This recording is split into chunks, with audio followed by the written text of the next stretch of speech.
In the bottom right now in the blue. He's playing for Storm, the best Protoss player in Europe. It's MaxPax. And in the upper left, rocking that polar bear for Team Liquid, it's Clem.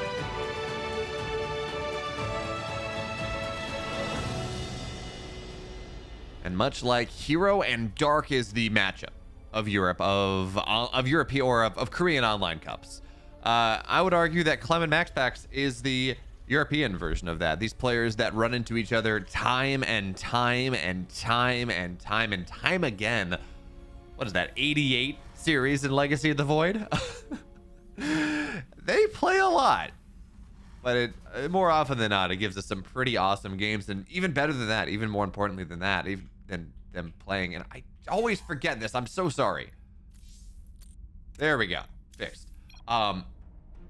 Even more importantly than that is this fact that, well, I lost my train of thought. But anyway, because they play each other so much, we see this kind of mini series happening between them, where MaxPax will try something, he'll get aggressive in some way, and then Clem will say, "Oh, well, we'll find. Okay, there's a response. He's gonna have to go respond to it." And they go back and forth over the weeks, over the months, as they try to figure out exactly how they want to handle each other, how they want to respond to the shenanigans and the wildness that MaxPax is gonna throw out, or the proxies that Clem wants to go for. Something like that. But recently, at least on MaxPax's side, the matchup has stabilized just a small bit. He's still more than willing to go for things like Stargate play or other versions of aggression. Go for 3 base, go for Phoenix Colossus maybe, go for a whole host of options. But you can guarantee at least one game in this series, and perhaps more if it's working for him that day, he's going to go for 4-gate blink. And 4-gate blink is not the best build we have in the meta right now, at least not for most Protoss players. But for MaxPax, it just is. It is just really good here. And look at the damage the probe is getting. This is actually really important because MaxPax is sending a Zealot across the map. And what that means is theoretically that SCV might take enough damage to prevent the bunker from going up. And yeah, only one Marine here. The Zealot's gonna eventually, the Marine's gonna have to kite away. Clem takes damage on it. This bunker will not complete for a while now. Now Zealot gets on top of the supply depot as well. One more shot from the probe will not kill things, but now the Zealot into the main base. Reaper has to run home. Marine will fall. And MaxPax finds crazy damage here in this early game already. Delays the bunker, delays the command center, gets an SCV, and now flies time for the Adept to get in. Now, seems like he's not going to go into the main base. That is maybe a little bit too scary. And as more Marines pop out here, as Reapers pop out, it seems like this command center will complete. There's no second Adept, not yet at least. But even still, this is tremendous value here. And now with the second Adept here, these Marines are going to go down before the bunker is complete. And that means, look at that shade back. The Adept stays alive. Now it's going to fall down, but MaxPax, that was maybe 1 or 2 shots away from snowballing this game to a point where it would have felt irrecoverable for Clem. As it stands, MaxPax is in a pretty solid spot here, finding value. He lost a Zealot, he lost an Adept, but he's going to get the other one out, and now this command center is delayed. Now Marines have fallen, and it slows Clem down just a little bit. He doesn't have the map control that he would like, and as this Hellion thinks about diving in, it's not a full wall, but it is enough of a wall here that the Stalker will be able to body block a little bit, make sure the Hellion doesn't get much more than a scout of the natural. Look at where we are right now. MaxPax, he's got 2 gateways done.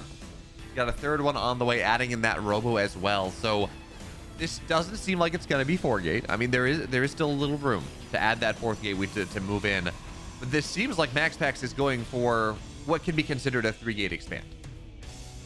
So you get that 3rd gate, you have more units on the map than say a 2-gate expand, something like that. You take your 3rd base slower. But on the flip side, you have that much more. This 3-gate is very much middle of the road, and for now it is going to be more on that aggressive end. There's a Warp Prism on the way, so MaxPax is timing out for this fairly nicely. He should be ready to move across the map to find value, but for now, this Widow Mine is a single Widow Mine. It really is not primed to get that much value, but the Hellions thinking about diving into the natural. 2 of them, they 2-shot probes.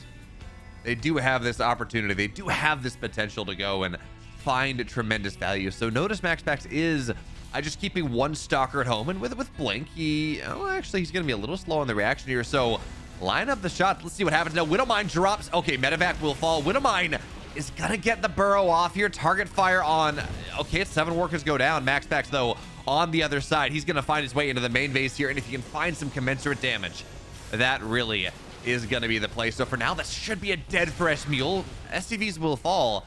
With this tank here, it's not gonna be much at the start, but now all the harassment is done. Now all of everything that MaxPax has been trying to do, or has been trying to defend, is gonna go down, but the tank moves forward, and there's just enough bio that MaxPax, this warp in is gonna have to get canceled, but instead he's just gonna warp in on the low ground, and he's adding in more stalkers here. He's equal on army supply. What do we have in the natural? It's 2 bunkers, it's a tank. That's a lot. MaxPax will struggle to burst through this. He's gonna poke for now, blink onto the right side, eat some tank shots, lose a stalker or 2. But theoretically, what does he have in the main? Clem, he's got that one tank. The main is the salient point. The main is the weak point here. If MaxPax is going to be able to find it, the main is where he's going to have to start attacking. The natural doesn't really seem touchable. It's a tank. It's 2 bunkers. It's really hard for the main base. MaxPax sees what's up right there. He sees where the tank is. Stalkers blink forward. A couple of them. I think he's going to elevator the rest in just to give himself that extra blink early on. But for now, just one or two picking up, dropping down as the Marines find their way into the main base. Once again, more warp-ins here. MaxPax playing on the high ground and the low ground to make sure he can maybe take a good staggered fight. There we go. Into the main base here. Plentiful stalkers. There's 1 tank. Stim is not done. If he blinks on top of this tank, I think he gets everything. But it's a scary idea here, and it's really hard to get on top of that tank. That's Sim City. He's so good. And now there's a 2nd tank here in the main. The scan's going to go down. Observer falls. And MaxPax, at this point, Stim is done.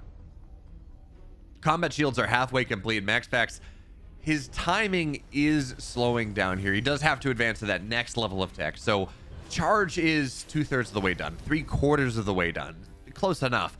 He's got a Robo Bay on the way. He's going to move into Colossus behind this.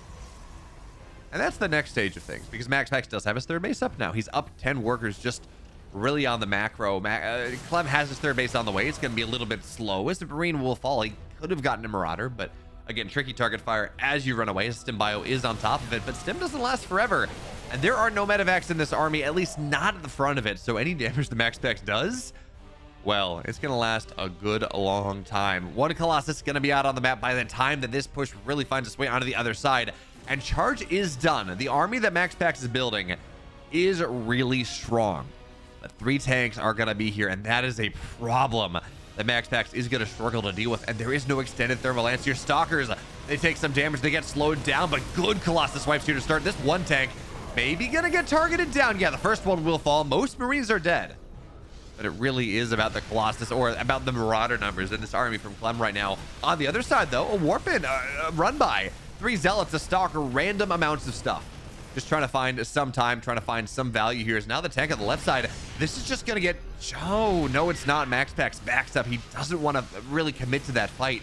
He's worried about the jaws of Clem finding their way forward. So for now, Clem, this 1 Stalker, it's going to bust the bunker down, seems like. Or at least, I think this bunker dies, unless Clem is really on top of the repair. Now Zealots run down the low ground here. The tank positioning is just beautiful. But a 2nd tank will go down. Now the first one goes down here as well. And MaxPax continues to hold. Equal on army supply right now. Extend thermal lance just about done. 2nd Colossus joining the composition pretty quickly, but it's not there yet. And now the medevacs fall. So this army, as it continues to stim, will just do damage to itself. And MaxPax, he did a great job of holding. He did such a good job of holding on. And now, of course, the War Prism is going to be forced back here. It's actually, this recall, it's going to stay alive. It's going to be okay. The 1 Viking is not enough.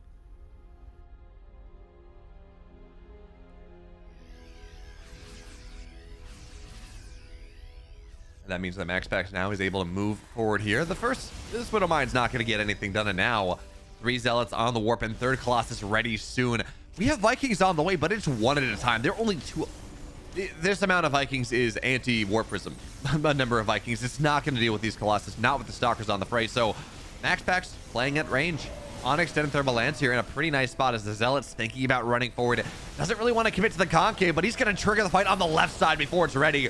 And now with these force fields as well, MaxPax just takes half the fight before Clem is ready. And yes, one Colossus will fall, but the rest of them, they are still free firing here. 4 SCVs are going to hit the deck, and MaxPax, this army is just not something that Clem can deal with. The third base has to get lifted. Widowmines run forward, sure, fine. Stalkers blink forward, that's going to be dead Vikings as well.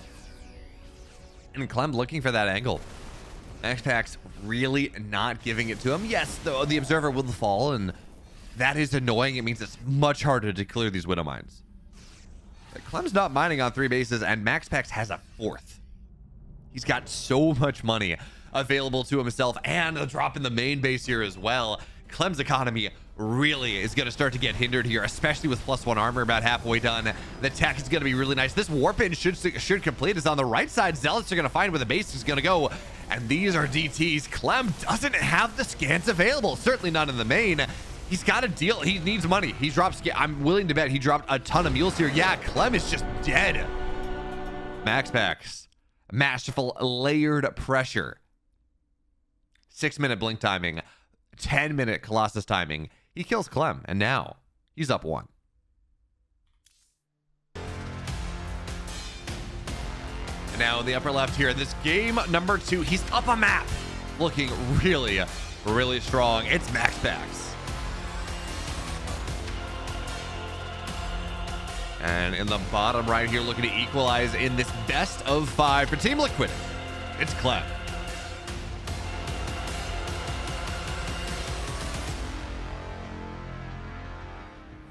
And of course, as we get here into this game number 2 of our series, if you like what's happening, if you want more games of Clem and Beyond and Serral and MaxPax and Raynor and Maru and really all of these top players, MaxPax Clem as well, you should hit the sub button on this video or on this channel, because pretty much every single day, or at least as many as I can, there's going to be a new best of 3, a best of 5, a best of 7 with all of these top players.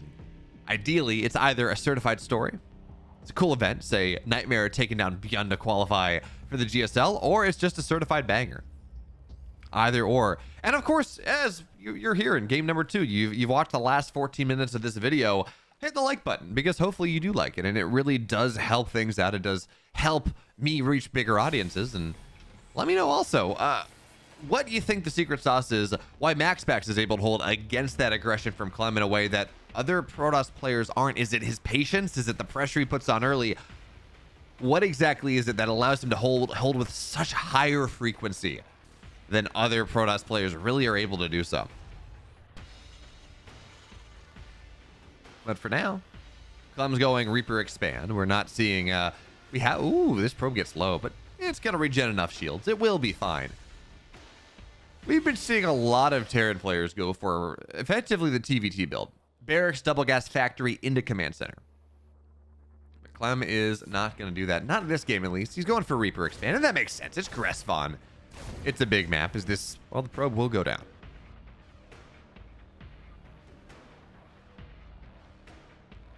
But now we ask ourselves that question that I think we ask ourselves more often than not.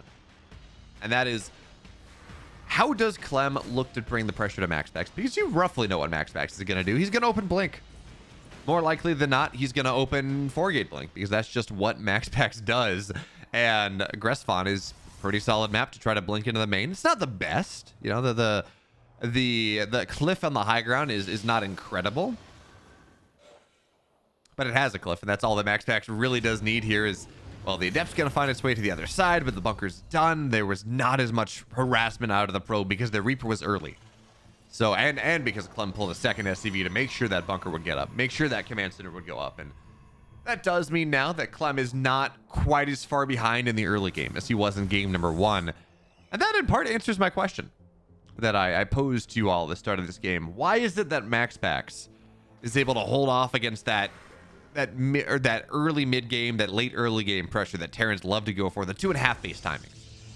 And part, I think, a good answer is, at least from my perspective, is that MaxPax is so good at finding small bits of value, about finding tiny bits of damage in the mid early game, in the 3 to 5 minute window. where he shades in, maybe gets a couple SCVs, but it's only 2 adepts, not 3, so it really is not going to be a ton of SCVs. Maybe 3, but no, it's only going to be 2. But it's something. It's finding value with units that realistically, they age out very quickly. Adepts are not good past the, really pretty much past this time, unless you're doing something weird. There is a build where you open Stargate and you get Glaive Adepts and you go like 8-gate Glaive plus Phoenix. And you bust the Terran, and either it works and you win the game, or it doesn't work and you lose the game, but the game is over within 10 minutes. It is very all in, and it's something that Haas will do. We've seen MaxPax do it on occasion. But anyway, MaxPax, he expends these units that really are not all that useful anymore. He finds value with them, and this drop at the main base, the Stalkers are pretty well positioned. Blink's going to be done soon, but not soon enough. 15 seconds. And this is, again, not super committed from Clem. This is not 3, 4 Widow Mines.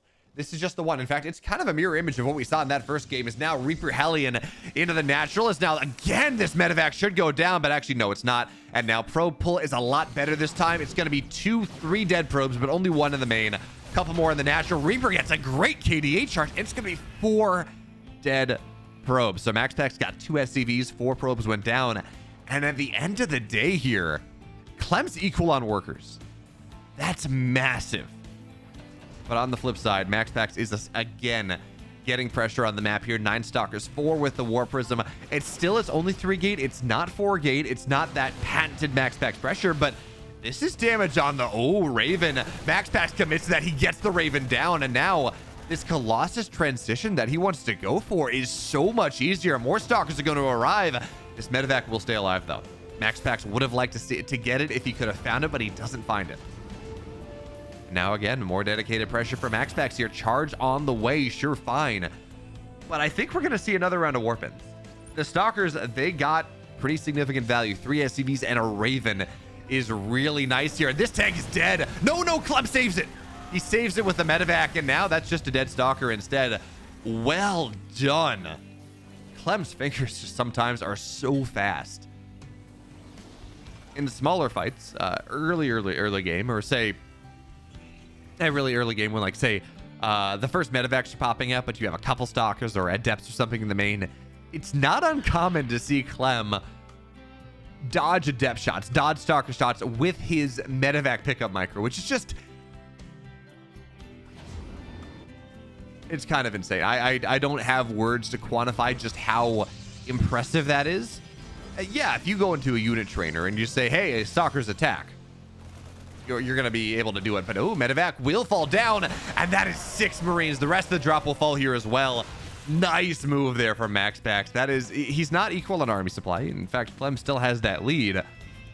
But getting the medevac that was so important to that move out, getting those Marines that were so important to that move out, it slows things down again. And now MaxPax, he's got an Immortal out, but he's got a Colossus halfway done, +1, a third of the way. Extended Thermal Lance getting started. Anything he can do to make this timing hit at 8 minutes instead of 7:30, that means he's going to have more stuff on the map. And because the Raven's gone, this Colossus, yes, there are tanks. Absolutely there are tanks. And 4 tanks, 1 shot at Colossus, 3 tanks, they wear away even through shield battery overcharge. Even still,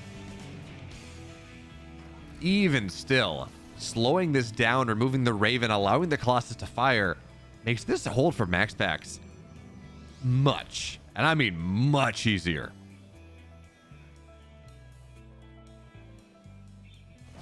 So MaxPax continues to put pressure on, and what he's checking for more than anything else is A, is Clem going to stim after him? That's a really solid idea about what Clem's going for.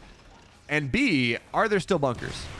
Because more often than not, the selling of the bunkers, the salvaging of the bunkers signals that the Terran is moving out. In fact, there we go. Bunkers salvaged. And here comes Clem across the map.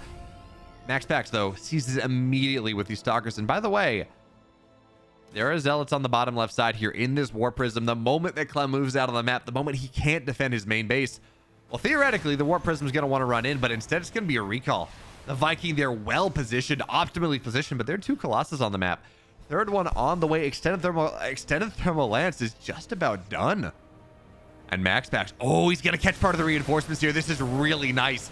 Clem's army is split up, and that means these Marines are dead. These Marauders will fall, and Clem, after this, he can just kind of back up. Force fields are going to buy time for now. More Zealots are going to warp in.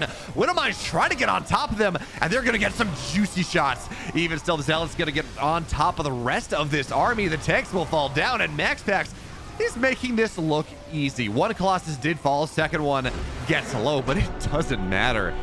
And MaxPax, again, he makes this hold look simple. Makes it look very easy. And that means he's up 2-0.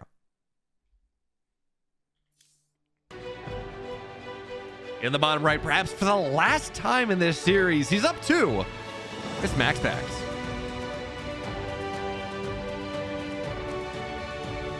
His opponent, now he's going to have to reverse sweep here. For Team Liquid, it's Clem.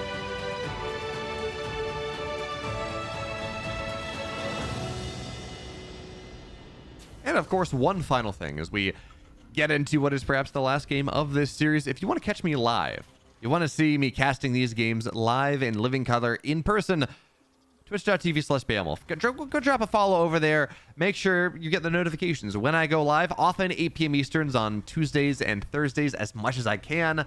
I'm a PhD student and life is getting very busy right now. I got some publications doing things, so it's hard for me to go live as much as I would like.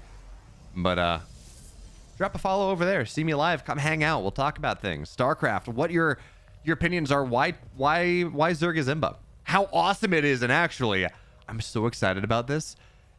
The PTR today. I'm recording this as of today, the day you're watching it. The PTR adopted a new map pool that has 9 maps in the pool. And that is such a big deal. That means several things. Now, I didn't get a chance to take a look at the maps and how the archetype, what ideas they fall into. But it means there are now possible bans in a grand finals. It means that we can see more stylistic play as Clem will finally get that command center down and delayed by about 5 seconds or so. Anyway, the fact that you go up to 9 maps means that there are bans possible, which means that you can have a player like Maru or Cyril or Raynor or a MaxPax design their grand finals around what they want, around how they want to play. And more importantly than that, it means we can throw 1 or 2 maps in there that are quote unquote imba, that have too much dead air space and therefore liberators are too good, or they do whatever. But because they're always bannable, it means that there's more flexibility in the map pool theoretically. Now, I'm hoping this holds, but for now we have to talk about what MaxPax is doing, because that is a pylon on the map. We're going to see a gateway go down behind this. MaxPax wants to, he's taken a page out of, actually, this is what Nightmare did to Beyond in game number 1 of their series in the GSL qualifier. Different map, but same idea. This is 3-gate pressure coming out of MaxPax. Behind this, there will be tech, of course. This is not all in, but this is 3-gate pressure with a gateway units, a gateway across the map. And the idea is just to kind of hit the Terran while they're powering up before they are truly ready to do what they want to do. Before they're producing on 3 racks and building 4 Marines and a Marauder at a time, or, well, 2 Marines and 2 Marauders at a time is generally how that goes. Before they're, oh, nice pro pull as well, just getting a little damage on that Reaper, forcing it away. And now, is this Reaper trap? No, it's not. Okay, well, that's going to be a pretty solid scout there. No tech in the main, second gateway getting added in. Clem should have some idea of what's happening, and he gets a probe. Now, this Reaper will die. But it's a really good scout. It's a really good scout. And he sees what's happening. And he gets a probe. So scouting damage more than you could ever possibly want. As this Adept will escape, though, and gets a Marine for its troubles. MaxPax, 3 more Adepts getting ready here. And the Hellions going to see this. Now, of course, Adepts do not bust bunkers. That does not happen. But they can run right by it, get on top of the heli, maybe get damage there. And now thinking about bust. Oh, they're going to get in. Clem, this is a problem here. This is one shot on pretty much any unit that Clem's going to make. Cyclone, the lone exception, but any unit on the ground gets one tapped by these Adepts here. Marines are going to start to fall down. And yeah, there's a lock-on that's going to get... It's not even going to get an Adept. It gets broken. And now MaxPax warping in more units. Blink on the way. He's got a Stalker that's a little bit more of a stalwart unit. In fact, very much a stalwart unit. Now this Adept, they're just going to get on top of the Cyclone. It's dead, and now just run right on by MaxPax. Yes, the Stalker's fallen, but it doesn't matter. It really doesn't matter here. This move, this 3-gate pressure from MaxPax, I thought Clem might have figured it out by seeing the lack of tech in the main, by seeing that second gateway in a weird position, but no, Clem didn't realize, and now everything is dying. 9, 10 SCVs are going to fall, and yeah, there's an auto turret. That's nice. That's fantastic. It does kill a couple Stalkers. It does kill a couple of these Adepts. But the bunker is not bunkering anything. It's keeping some SCVs alive. But it's not allowing for more damage. 13 workers hit the deck here. Now this tank is vulnerable. This tank can just go down. And the Raven as well. Which one do you want, MaxPax? Well, he's going to get the tank. The Raven takes damage. Clem falls down. And it's a simple thing as 3 gateways on one gateway on the map to make sure that MaxPax takes this series. It's a 3-0.